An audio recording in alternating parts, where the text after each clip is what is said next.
So hello मेरी to family, कैसे हैं आप लोग। आशा करते हैं आप लोग बहुत अच्छे होंगे, अपनी पढ़ाई बहुत अच्छे से आप लोग कर रहे होंगे साथी। ठीक है, ये हमारी जो वीडियो होने वाली है आरपीएफ कांस्टेबल जीके जीएस 2025 के नए सेशन से स्टार्ट है। आज का हमारा कैप्सूल क्लास 36 है मित्र। ठीक है, और पेपर में छपने वाले सारे प्रश्न आप लोग के लिए बहुत ही महत्वपूर्ण साथी। ठीक है, और ये सारे प्रश्नों को नोट कर लेना अपने नोटबुक पे, क्योंकि प्रश्न आप लोग के लिए बहुत ही महत्वपूर्ण मित्र। ठीक है, पहले आप लोग क्या कीजिए, पहले 5 से 6 प्रश्नों को अच्छे से क्लियर कीजिए। जो आप लोग के अंदर एक डर बैठा है आप लोग के लिए महत्वपूर्ण क्लास होने वाली है या नहीं, आप लोग का पूरा अनुभव हो जाएगा आप लोग के लिए कितना स्पेशल क्लास है मित्र। ठीक है, तो चलते हैं प्रश्नों को स्टार्ट करते हैं मित्र। ठीक है, बाकी आप लोग को पता है हम लोग ने किरण पब्लिकेशन जो बुक आती है, जो किरण पब्लिकेशन की बुक आती है, उस सभी साथियों को पता होगा। इस बुक से आप लोगों को पता है ये स्पेशल रेलवे के लिए ही बनाई गई बुक। ठीक है मित्र, इसी बुक से हमने पूरे 41 PYQ सेट 41 PYQ सेट को हमने 41 PYQ सेट को हमने 88 पार्ट में कवर किया। किसमें? 88 पार्ट में कवर किया। और सारी वीडियो हमारे प्लेलिस्ट में RPF constable GK GS PYQ series के नाम से प्लेलिस्ट बनी हुई है, वहाँ पे आप लोग देख सकते हैं सारी वीडियो को मित्र। ठीक है, आप लोग को पता है अगर आप लोग को रेलवे में अच्छा स्कोर करना मित्र, तो पहले आप लोग PYQ और प्रैक्टिस सेट को मजबूत करना पड़ेगा। आप लोग को पहले अनुभव लेना पड़ेगा कहाँ कहाँ से प्रश्न, किस किस टॉपिक से कितने कितने प्रश्न पूछे जाते हैं। और इस अनुभव जो आप लोग को तभी होगा जब आप लोग PYQ क्वेश्चनों को हल करेंगे मित्र। ठीक है, मैं जितना जितना PYQ पूछा गया आरपीएफ कांस्टेबल का सारा मैं आप लोग को दे दिया हूँ मित्र। ठीक है, प्लेलिस्ट में मिल जाएंगे वीडियो, उसको जरूर देख लेना आप लोग। ठीक है, बाकी चलते हैं हम इन कैप्सूल क्लास को स्टार्ट करते हैं। आज का हमारा कैप्सूल क्लास 36 है मित्र। ठीक है, तो चलते हम स्टार्ट करते हैं, टाइम वेस्ट ना करते हैं, प्रश्न को ध्यान से पढ़ते हैं। बाकी जो हमारे साथी चैनल पे नए हैं, चैनल से जुड़े नहीं हैं, हमारे चैनल सब्सक्राइब नहीं किए, वो चैनल सब्सक्राइब कर लें, बाकी बेल आइकन को प्रेस कर दें। बाकी जो वीडियो का नोटिफिकेशन होता है सबसे पहले आपके पास आएगा मित्र। ठीक है, तो चलते हम स्टार्ट करते हैं। तो देख सकते हैं मित्र हमारा पहला प्रश्न क्या है। पहले प्रश्न को ध्यान से पढ़िए और कोई भी हमारे साथी तुक्का का प्रयोग नहीं करेगा मित्र। ठीक है, मैं स्पेशल आरपीएफ कांस्टेबल के लिए नहीं बोल रहा हूँ, हर एक वनडे एग्जाम के लिए बोल रहा हूँ जिसमें नेगेटिव मार्किंग उपलब्ध हो। ठीक है, और आप लोग को पता भी है ये आप लोग का जो आरपीएफ कांस्टेबल में -1/3 की नेगेटिव मार्किंग भी होती है मित्र। ठीक है, -1/3 की नेगेटिव मार्किंग भी है मित्र। ठीक है, तो ध्यान से पढ़ने का प्रयास करिए। आज का हमारा पहला प्रश्न बोला है रेखा दी अनटोल्ड स्टोरी किताब के लेखक कौन है मित्र। बताने का सभी हमारे साथी प्रयास करें कि रेखा दी अनटोल्ड स्टोरी किताब के लेखक कौन है। हमारा पहला ऑप्शन हमारा है यासर उस्मान। क्या है? यासर उस्मान। दूसरा है आनंद नीलकंठन। तीसरा हमारा रवि थापा।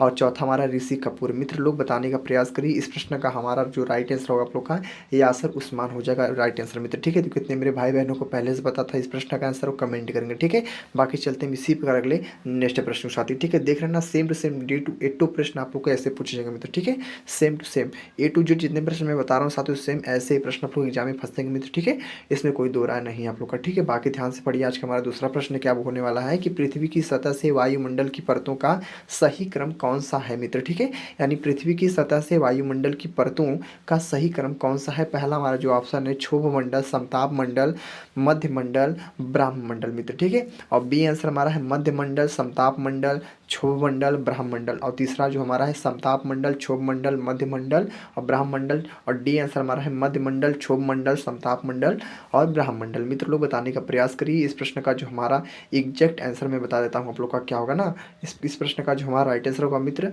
आप लोग का हो जाएगा, पहला आंसर आप लोग का हो जाएगा राइट आंसर, यानी आप लोग का जो क्या होगा क्षोभ मंडल, समताप मंडल, मध्य मंडल और ब्राह्म मंडल मित्र। ठीक है, तो अच्छे से आप लोग क्लियर हो चुके हैं। बाकी चलते हैं इसी प्रकार अगले नेक्स्ट प्रश्न के साथ ही। ठीक है, अगले प्रश्न को ध्यान से पढ़ने का प्रयास करिए आप लोग मित्र। आज का प्रश्न नंबर है 3rd नंबर।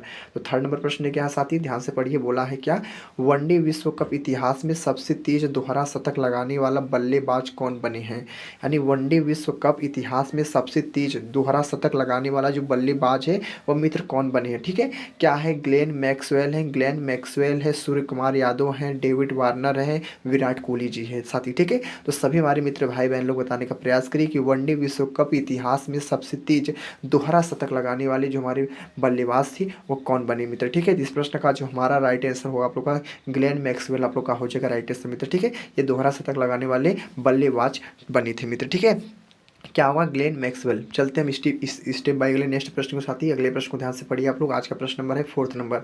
तो 4th नंबर प्रश्न क्या बोला है मित्र कि निम्नलिखित में से कौन सा शब्द क्रिकेट से संबंधित नहीं है मित्र। ठीक है, क्या पूछा? क्रिकेट से संबंधित नहीं। इतनी बात को ध्यान रखना क्योंकि यह प्रश्न में बहुत से हमारे साथी कंफ्यूजन में पड़ जाते हैं और क्वेश्चन को गलत करके चले जाते हैं। जहाँ पे नहीं और हाँ प्रश्न पूछ दे जाए मित्र ना, उसको ध्यान से पढ़ा कीजिए आप लोग कि बोला है निम्नलिखित में से कौन सा शब्द क्रिकेट से संबंधित नहीं है पूछा साथी। ठीक है, और बहुत से हमारे साथी हाँ में समझ लेते हैं। ठीक है, इतनी बातों को ध्यान रखना। तो क्या है, स्लैम डंक है, यार्कर है, LBW है, मेडन मित्र, ठीक है। तो इस प्रश्न का जो हमारा राइट आंसर आप लोग का होगा क्या, स्लैम डंक जो है, यही वाला आप लोग का ऑप्शन राइट आंसर हो जाएगा। निम्नलिखित में से कौन सा शब्द क्रिकेट से संबंधित नहीं है, तो स्लैम डंक है जो आप लोग का क्रिकेट से संबंधित नहीं है। बाकी आप लोग का यार्कर, LBW और मेडन, ये तीनों आप लोग का क्या है, संबंधित है मित्र, ठीक है। तो क्लियर हो चुके हैं आप लोग।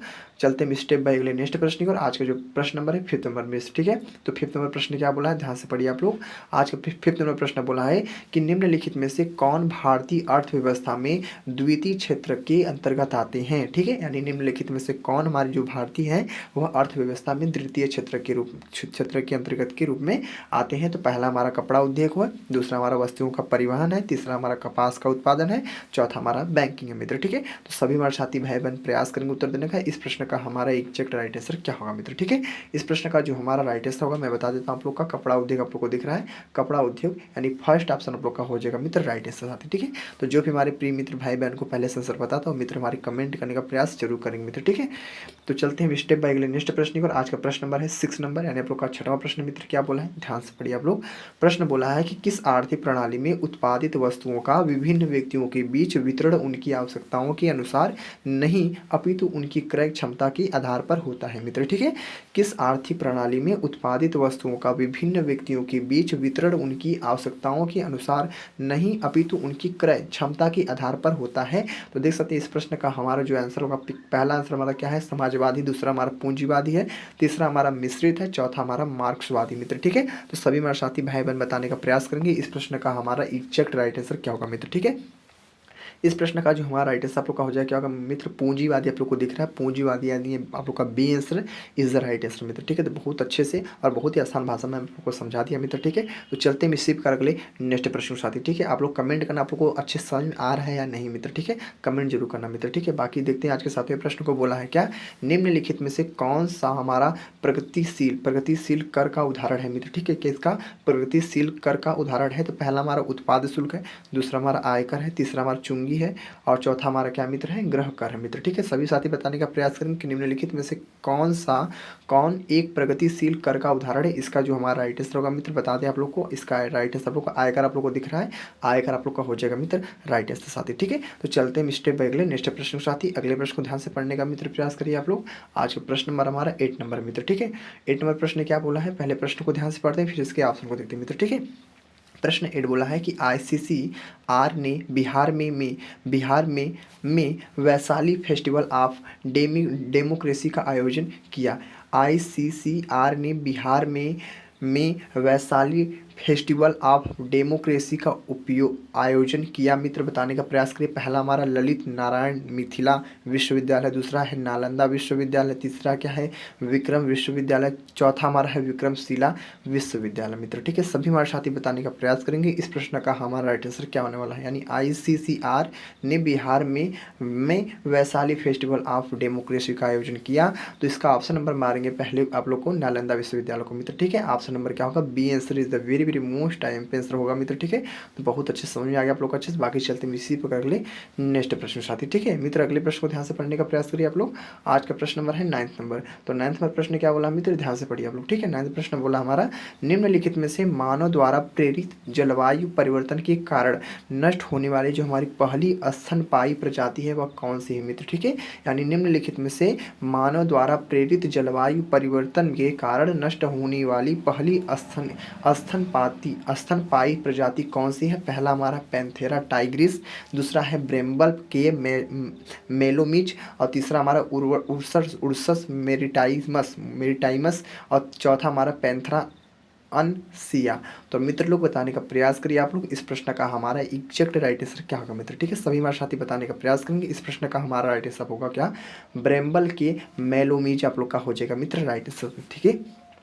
तो आप लोग क्लियर हो चुके हैं मित्र, ठीक है। हमने 9th प्रश्न को बहुत अच्छे से और कंप्लीटली साथ डिटेल के साथ आप लोग कवर किया। बाकी चलते हैं रिसीव कर ले नेक्स्ट प्रश्न साथ ही देखते हैं अगला प्रश्न क्या होना है मित्र, ठीक है। तो अगले प्रश्न को ध्यान से पढ़ने का मित्र प्रयास करेंगे आप लोग, ठीक है। आज का हमारा प्रश्न नंबर है 10th नंबर। तो 10th नंबर प्रश्न क्या है मित्र, पढ़िए ध्यान से। बोला हमारा प्रश्न बोला है भारतीय संसद है, भारतीय संसद तो है क्या है, एक सदनी है, पहला हमारा एक सदनी है, द्विसदनी है, त्रिसदनी है, इनमें से कोई मित्र नहीं ना।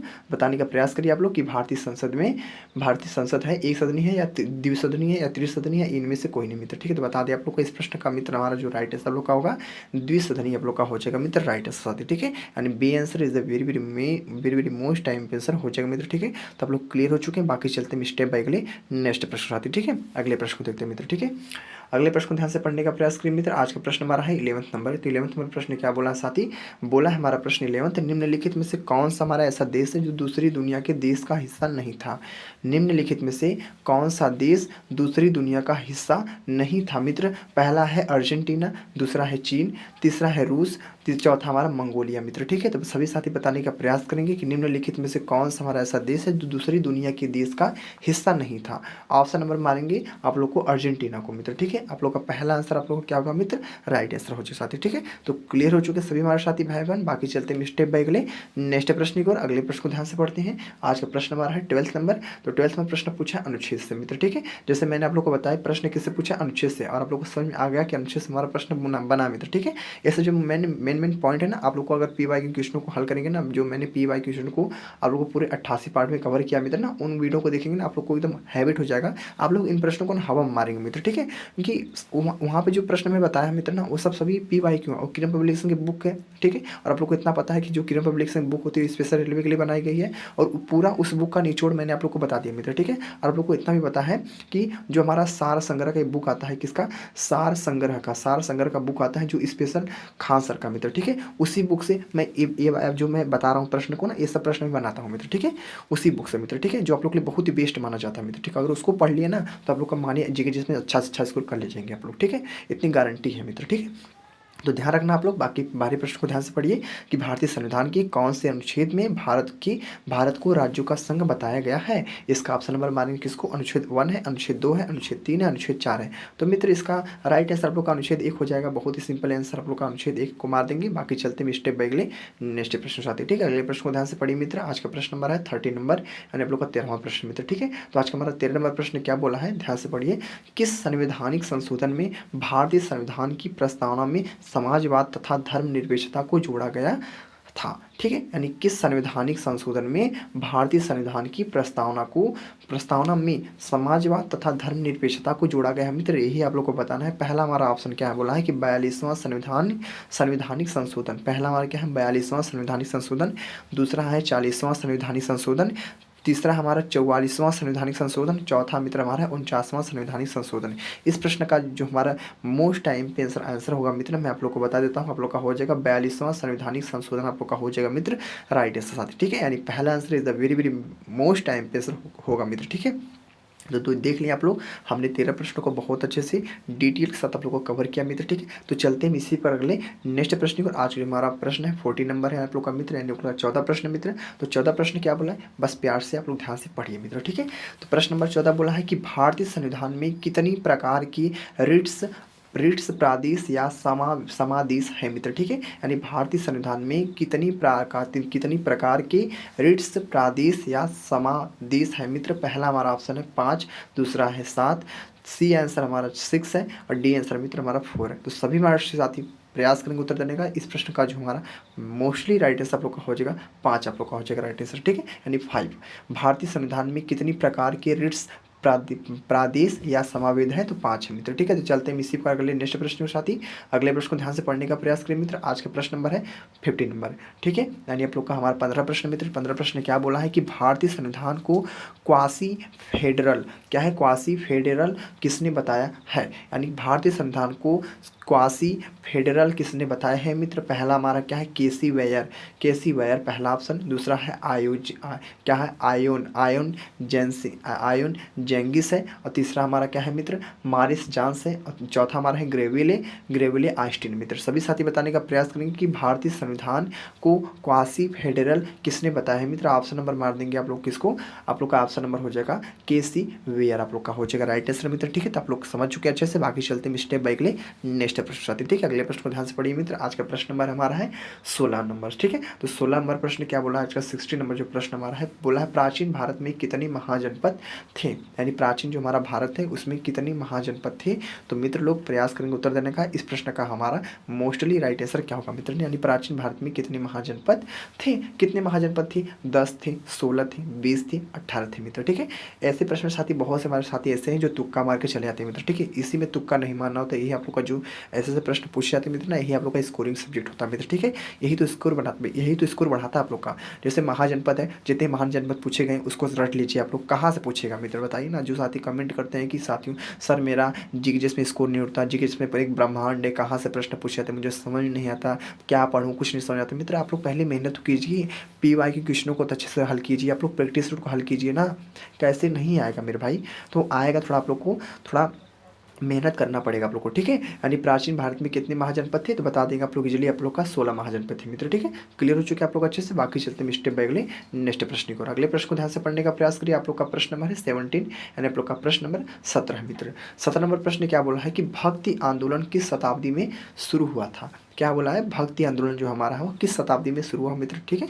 तो किस शताब्दी में हुआ, 9वीं शताब्दी में, 7वीं शताब्दी में, 6वीं शताब्दी में, 8वीं शताब्दी में मित्र, ठीक है। तो बताने का प्रयास करें मित्र कि भक्ति आंदोलन हमारा किस शताब्दी में शुरू हुआ। इस प्रश्न का हमारा जो मोस्टली करेक्ट आंसर होगा मैं बता देता हूँ आप लोग का। ऑप्शन नंबर किसको मारेंगे, आप लोग का ऑप्शन नंबर क्या होगा, 7वीं शताब्दी आप लोग का हो जाएगा मित्र, राइट आंसर साथी, ठीक है। तो हमने देखा 17 प्रश्नों को बहुत अच्छे से कवर किया। बाकी इसी प्रकार अगले हम चलते हैं स्टेप बाय अगले नेक्स्ट प्रश्न को। अगले प्रश्न को ध्यान से पढ़ते हैं मित्र। आज का प्रश्न नंबर 18 नंबर, यानी आप लोग का प्रश्न है 18। प्रश्न 18 क्या बोला है कि प्रसिद्ध यात्री मार्को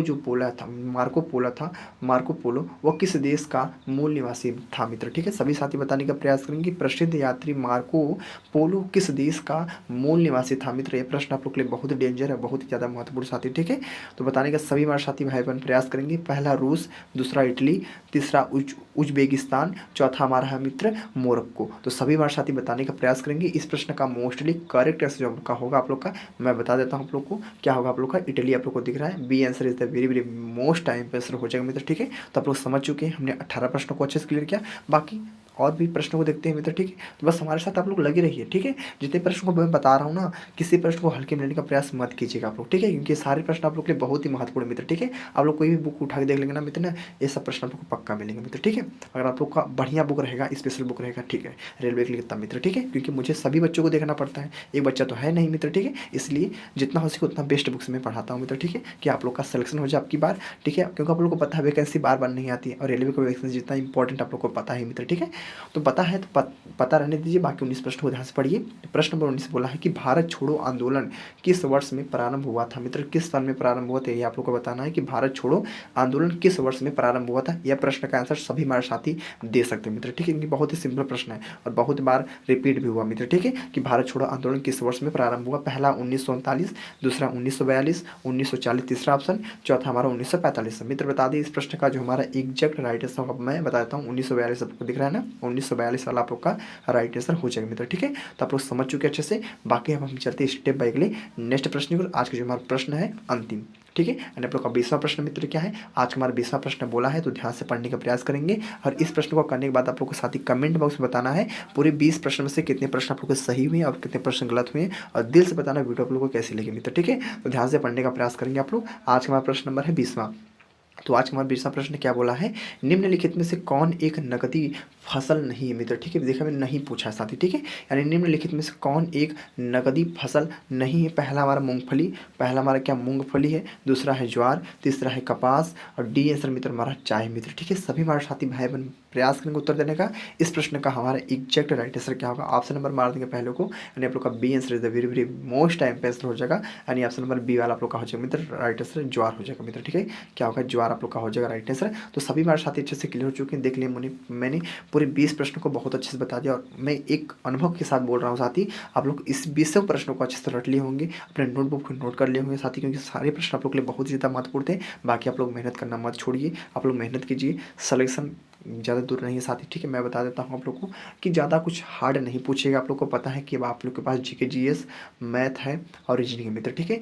जिसमें से 35 प्रश्न रीजनिंग पूछे जाते हैं, 35 प्रश्न मैथ से पूछे जाते हैं, 50 प्रश्न जीके, जीएस से पूछे जाते हैं मित्र, ठीक है। और सबसे ज़्यादा स्कोरिंग जो सब्जेक्ट होता है आप लोग का जीके, जीएस ही होता है मित्र, ठीक है। क्योंकि जो जिससे भी पूछोगे ना, जो भी टीचर से पूछोगे ना, सभी लोग यही बताएंगे रीजनिंग मैथ को अच्छे से कवर कर लो, आप लोग को और कुछ भी करने की जरूरत नहीं मित्र, ठीक है। मैं इतना बोलता हूँ, मैथ मैथ रीजनिंग तो आप लोग कवर करेंगे मित्र, ठीक है। बाकी जीके, जीएस पे भी फोकस कीजिए। अगर आप लोग जीके, जीएस में जो बता रहा हूँ उसको आप लोग अच्छे से पढ़ लेते हैं मित्र ना, तो मान लीजिए आप लोग 50 में से ना 40 प्रश्न को, 35 प्रश्नों को अच्छे से कर ले जाएंगे मित्र, ठीक है। अपना ना पक्का फोड़ देंगे, ठीक है। तो साथ ही ना, तो 35 प्रश्न, 40 प्रश्न आप लोग कहीं नहीं गए हैं, बस इतना स्कोर मान के चलिए। आप लोग मान लीजिए आप लोग मैथ में आप लोग 30 प्रश्नों को करते हैं, मैथ में आप लोग 30 प्रश्नों को करते हैं, ठीक है। आप लोग का रीजनिंग में भी 30 प्रश्नों को करते हैं, ठीक है। मान लीजिए हमारा कितना होगा, 30 30 60 हो गया ना, 60 हो गया। मान लीजिए 40, मान लीजिए हम 40 प्रश्नों को सही सही करके आते हैं, 40 प्रश्नों को सही करते हैं, नहीं तो 35 प्रश्नों को सही करते हैं मित्र, यानी 35 प्रश्न को सही करते हैं, तो मान लीजिए हमारा कितना हो गया, 36 90 यानी 95 स्कोर हमारा, 95 नंबर कहीं नहीं गया मित्र, ठीक है। तो बताइए सिलेक्शन कैसे नहीं होगा। और आप लोग कटअप ना, अब की बार कटअप ज़्यादा हार्ड नहीं जाएगा मित्र, ठीक है। क्योंकि आप लोग को पता होना चाहिए आरपीएफ कांस्टेबल का जो होता है फिजिकल, इसका थोड़ा हार्ड होता है। क्योंकि आप लोग को पता है 5 मिनट 45 सेकेंड में, 45 सेकेंड में आप लोग को पूरे 1600 मीटर की रनिंग को तय करनी होती है, ठीक है।